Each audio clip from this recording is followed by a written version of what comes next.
कांग्रेस सरकार ने बेशक 1.5 साल कंप्लीट कर लिया हो, पर यह बात किसी से नहीं छुपी कि कांग्रेस सरकार अपने शुरुआती दिनों में ही 2 धड़ों में बट गई थी। एक धड़ा था सचिन पायलट का और दूसरा धड़ा था अशोक गहलोत का।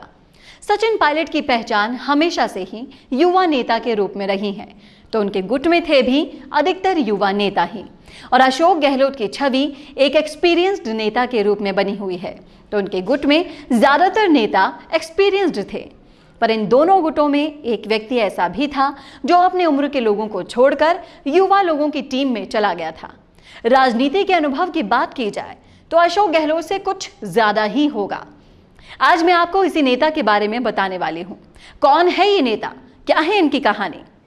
नमस्कार, मेरा नाम है चेतना और आप देखना शुरू कर चुके हैं राजस्थान संवाद।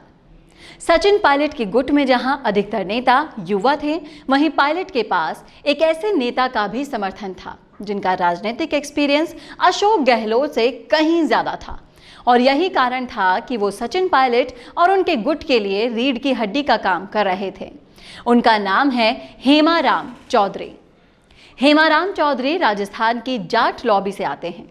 हेमाराम चौधरी का जन्म 18 जनवरी 1948 को बाड़मेर जिले की बायतू तहसील के चौधरी परिवार में हुआ था। चौधरी ने अपनी प्रारंभिक शिक्षा गांव में प्राप्त करने के पश्चात बालोतरा और जोधपुर विश्वविद्यालय से बीकॉम LLB तक की शिक्षा प्राप्त की। उसके बाद सन 1973 में अपने बाड़मेर में वकालत प्रारंभ की और अपनी वकालत की समझ से जल्दी ही लोगों के दिल में जगह बना ली, या फिर यूं कहूं कि अपने फैसले से लोगों को अपनी ओर आकर्षित करना शुरू कर दिया था। पर किसे पता था कि आज जो युवा वकालत से लोगों का दिल जीत रहा है, वो कल राजनीति में उतरकर समाज की सेवा अपने पूरे दिल और दिमाग से करेगा।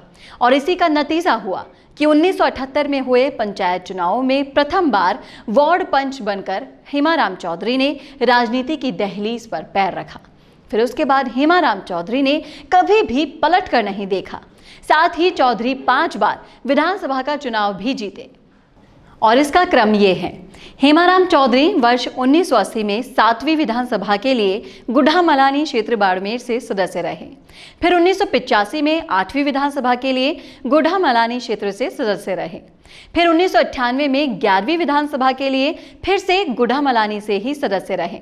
उसके बाद 2003 में 12वीं विधानसभा के लिए गुढ़ामलानी क्षेत्र से सदस्य रहे।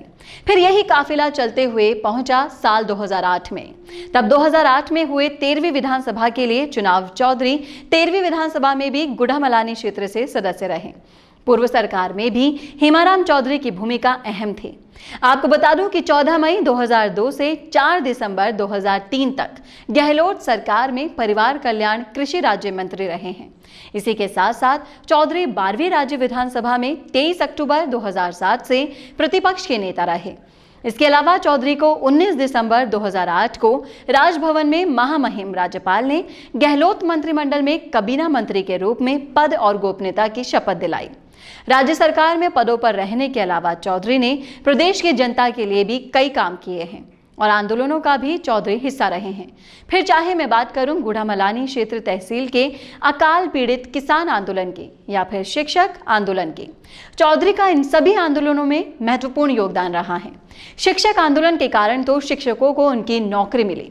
एक अच्छे राजनेता होने के साथ साथ चौधरी एक समाज सेवी भी हैं, जिन्होंने समय समय पर समाज की जरूरत पड़ने पर अपना महत्वपूर्ण योगदान दिया है। अब सोचने वाली बात यह है कि इतना अनुभवी नेता समाज सेवा क्यों को छोड़कर अपनी ही पार्टी और अपने नेता के खिलाफ बागी हो गए और सचिन पायलट के गुट में शामिल हो गए। सूत्र बताते हैं कि अशोक गहलोत और हेमाराम चौधरी की ज्यादा बनती नहीं थी और हेमाराम चौधरी भी अशोक गहलोत को ज्यादा पसंद नहीं करते थे।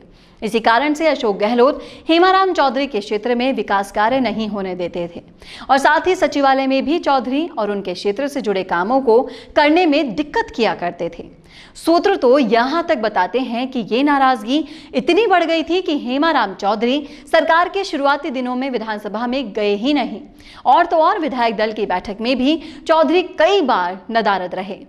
हम सब ने एक कहावत जरूर सुनी होगी, दुश्मन का दुश्मन अपना दोस्त होता है।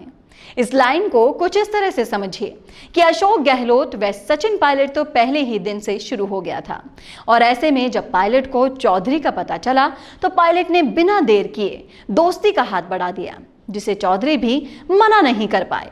अब युवा जोश और अनुभव एक हो चुके थे, जो दोनों के लिए बहुत ही बेहतरीन गठजोड़ था, और यही कारण था कि सचिन पायलट हेमाराम चौधरी को अपने गुट में सबसे ज्यादा महत्व देते हैं। तो ये थी राजस्थान की राजनीति पर हमारी एक खास रिपोर्ट। ऐसे ही राजनीतिक मुद्दों पर अपनी पकड़ बनाए रखने के लिए आज ही सब्सक्राइब करें हमारे चैनल राजस्थान संवाद को। आज हमने कोर्स किया और कल हम उसको भूल जाते हैं, फिर कंपनी में अप्लाई करते हैं तो कंपनी हमें वापस से ट्रेनिंग देती है। आप जानते हैं ये सब कुछ क्यों होता है? क्योंकि आप जो सीखते हैं उसे उसी वक्त इम्प्लीमेंट नहीं करते। इसी वजह से मिशी media solutions digital video production में लेकर आए हैं on the job training course, जहां पर सीनियर प्रोफेशनल्स के साथ लाइव प्रोजेक्ट में आप डिजिटल मार्केटिंग और डिजिटल वीडियो प्रोडक्शंस को सीखेंगे, और आपकी परफॉर्मेंस पर यहीं आपका रिक्रूटमेंट भी हो जाएगा। अब जब सब कुछ ऑनलाइन हो रहा है तो जाहिर सी बात है ऑनलाइन वीडियोस की डिमांड भी लगातार बढ़ रही है, और इस इमर्जिंग मार्केट में आपका स्वागत करने के लिए तैयार है मिशी मीडिया सॉल्यूशंस। ज़्यादा जानकारी के लिए कॉल करें 9549770549, या फिर आप हमें मेल भी कर सकते हैं mishimediasolutions@gmail.com।